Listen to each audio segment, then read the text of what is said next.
नमस्कार, जय जोहार। साथियों, जागो पंच में आप सभी का हार्दिक स्वागत, अभिनंदन। साथियों, जागो पंच आपके लिए सदैव अंधविश्वास, पाखंड, कुरीतियाँ और जो हमारे ग्रंथ हैं, वेद पुराण हैं, जिनमें मिथ्याभास लिखा हुआ है, उन सभी की जानकारियाँ आपको यहाँ पर मिलती हैं। क्योंकि जागो पंच चाहता है कि हमारा समाज धरती का सबसे जागृत समाज है, यानी मानव समाज है। तो यूँ समझिए कि वह सबसे जागृत है, क्योंकि उसके पास बुद्धि और विवेक नाम की चीज़ होती है। और इसी मनुष्य के अलावा किसी भी प्राणी में इस तरह की जागृति, विवेक या बुद्धिजीविता नहीं होती। तो अगर हम इस तरह की जागरूक और बुद्धिजीविता होते हुए भी हम जाति, धर्म और अनेकों प्रकार की उपजातियों, प्रजातियों के चक्कर में, वर्णों के चक्कर में अगर उलझ के अगर हम मानवता का ह्रास करते हैं, एक दूसरे को नीचा दिखाते हैं, तो यूँ समझिए कि हम मानव होने के काबिल नहीं हैं, हम जागृत नहीं हैं। अगर हम मानवता की भलाई के लिए, मानवता की उन्नति के लिए काम नहीं कर रहे हैं, तो निश्चित तौर पर हम मानव नहीं हो सकते। हमसे बड़ा जानवर दूसरा कोई और नहीं। तो साथियों, इसी संदर्भ में जो जागो पंच की कहानी आ रही है, पेरियार ललई सिंह यादव की कहानी, और मैं इस समय आपके सामने लेके आ रहा हूँ आर्यों का नैतिक पोल प्रकाश पुस्तक, जो पेरियार ललई सिंह यादव ने लिखी थी। तो आर्यों का रहन सहन, आर्यों की जो पारिवारिक जीवन शैली थी, पिछले वीडियो में आपको पता चला। तो साथियों, आज के वीडियो में भी क्रमशः मैं उसी के आगे चलूँगा कि कैसे वो अपना खान पान रखते थे, कैसे अपना वो सामाजिक मेल मिलाव रखते थे। आप ये सारी जानकारी जब आपको होगी तो आप दांतों तले उंगलियां दबा लेंगे कि जो अपने आप को धरती का देवता कहते हैं, उनकी जीवन शैली, यानी देवताओं की जीवन शैली कैसी थी, ये आपको पता चलेगा। तो साथियों, मैं आपसे ये आग्रह करूंगा कि आप ये जो वीडियो है, इसको ज़्यादा से ज़्यादा लोगों तक शेयर करें, जिससे लोगों को पता चले कि वास्तव में आर्यों का जो रहन सहन था, उनका जीवन था, वो कैसा था। तो 2500 वर्ष ईसा पूर्व वक्षु उपत्य यानी तजाकिस्तान में आर्यों का रहन सहन जंगली व खूंखार डकैत जैसा था। पशुपालन के साथ मामूली खेती करते महापितर के बजाय इंद्र की पदवी पुरोहित को दी गई। इंद्र का तात्पर्य है प्रधान सेनापति। आप इसे स्वर्ग का देवता जानते होंगे, लेकिन ये स्वर्ग का देवता नहीं था, ये यहाँ का प्रधान सेनापति था। उसका सभी कहना मानते थे। वह युद्ध में सदा रहता था, मतलब सदा वो लड़ाई करता रहता था। और महापित्रोत्सव की भांति इंद्रोत्सव में भी नाच गाना, खान पान के साथ ही साथ तरुण तरुणियाँ एक दिन रात के लिए अस्थायी प्रणय बांधती। यह उत्सव भी प्रतिवर्ष मनाया जाता।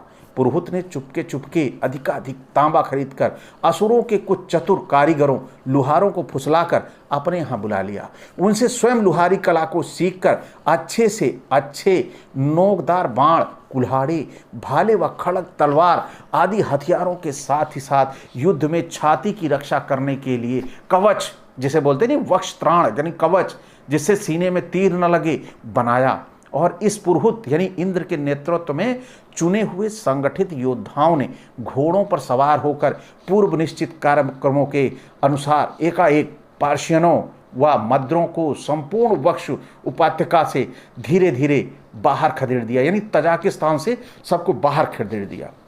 उनके सहस्त्रों भटों, योद्धाओं, बाल व रोगियों को कत्ल किया। धन, पशुधन और जवान स्त्रियों को लूट लिया। अन्य किसी भी व्यक्ति को वक्ष उपत्यका में अस्थायी निवास करने की आज्ञा नहीं दी। भागे हुओं की संतान ईरानी यानी पर्शियन और मद्र यानी मीडियन इंद्र को सबसे बड़ा शत्रु अब भी मानते हैं। दाक्षसुरा अंगूर की शराब का प्रचलन खूब था। और 2000 ईसा पूर्व ऊपरी स्वात में भी इंद्रोत्सव के अवसर पर तरुण तरुणियों के अधिकार पहले की तरह सुरक्षित थे।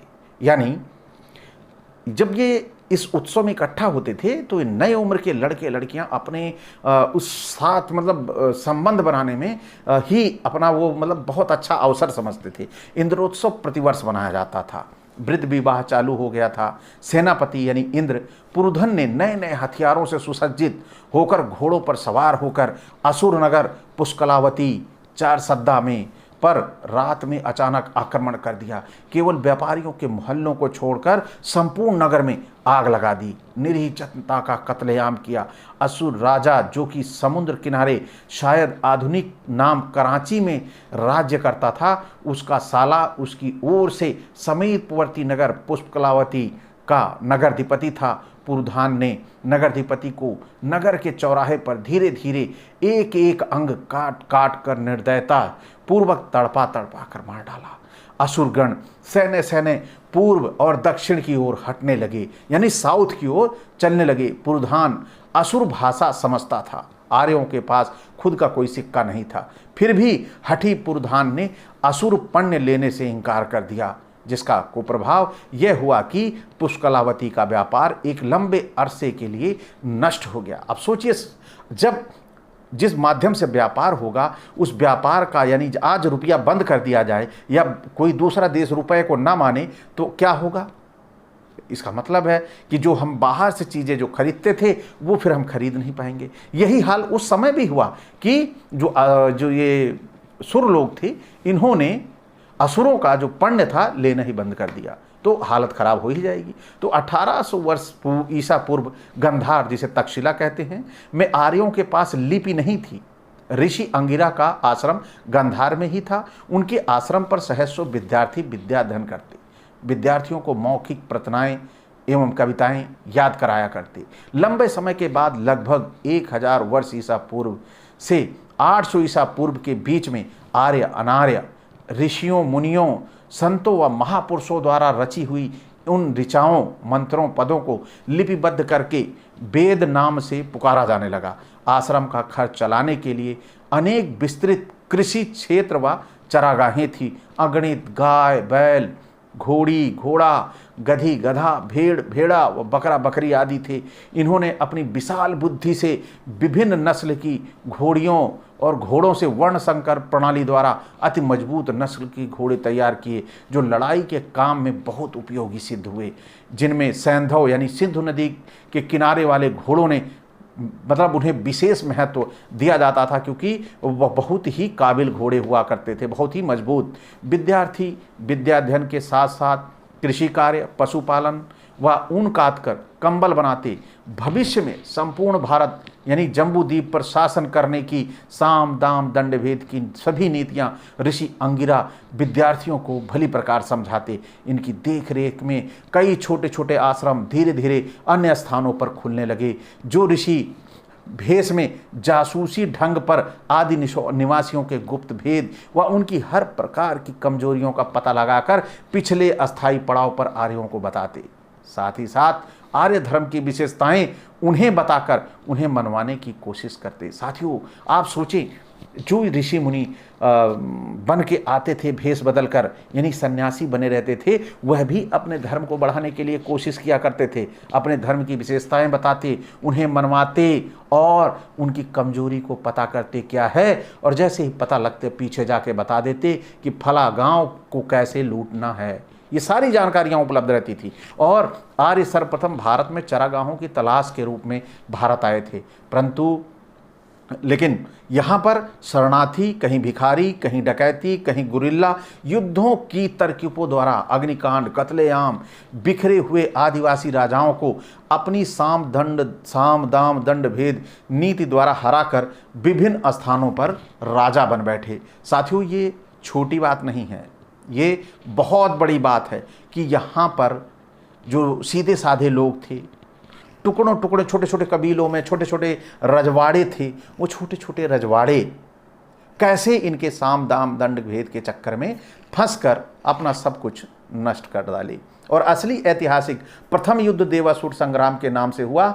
एक ओर आर्य प्रधान सेनापति इंद्र और सहायक सेनापति उपेंद्र अर्थात विष्णु के नेतृत्व में वरुण, अग्नि, बृहस्पति, विद्याधर, गंधर्व, यक्ष, डंबर व तुम्बर आदि थे। दूसरी ओर संभर यानी असुर, मय यानी दानव, प्रहलाद व अन्य दैत्य राजाओं के नेतृत्व में महापद्मिनी, मैनाक, ऊर्ध्वक्र सितकेश, विकट, सुबाहु, सहस्रबाहु व व्याघ्राक्ष, वज्रनाभि, एकाक्ष और गजस्कंद, गजशीर्ष, कालजीवा, कपिलाक्ष, धनुका और युवराजबाण, अतायुआ, नमुची, यम, पुलोमा, हयग्रीव, अनुलाद यानी प्रहलाद का बड़ा भाई, विरोचन राजा बलि के पिता, वृषपर्वा, कनबिंदु, कुजम्भ, असिलोमा, एक चक्र, राहु, विप्रचित, दानव, केशी दानव, हेमाली, वित्तासुर आदि राजा गण लड़े। यानी ये जो पहला युद्ध हुआ देवासुर संग्राम के नाम से, यानी देवताओं और असुरों के संग्राम के नाम से,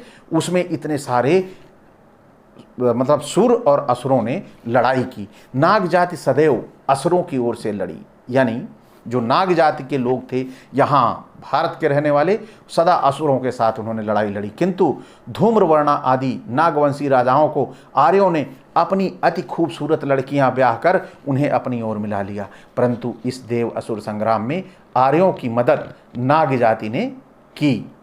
तब से आज तक नागवंशी समुदाय आर्यों की मदद कर रहा है और इस युद्ध में देवता हारे।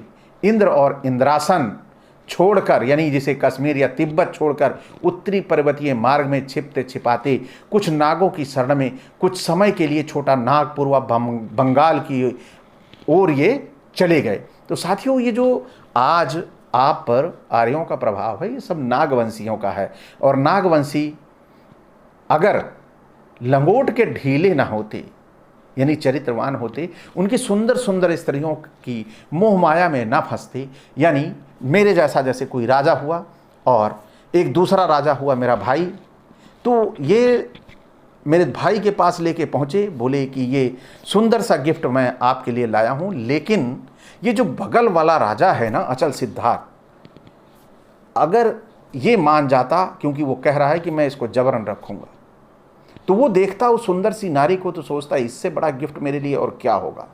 तो वो ये ना देखता कि अचल सिद्धार्थ यादव मेरा भाई है, वो उसने तुरंत मेरे ऊपर हमला किया उसी गिफ्ट के लिए और हम दोनों में लड़ाई हुई। दोनों में से एक मारे गए तो एक को उन्होंने दे दिया और दूसरे पे खुद कब्जा करके बैठ गए। तो इसी तरह आप धीरे धीरे करके जो अपने आप को यहाँ रजवाड़े क्षत्रिय बनते थे, सारे के सारे समाप्त होते चले गए।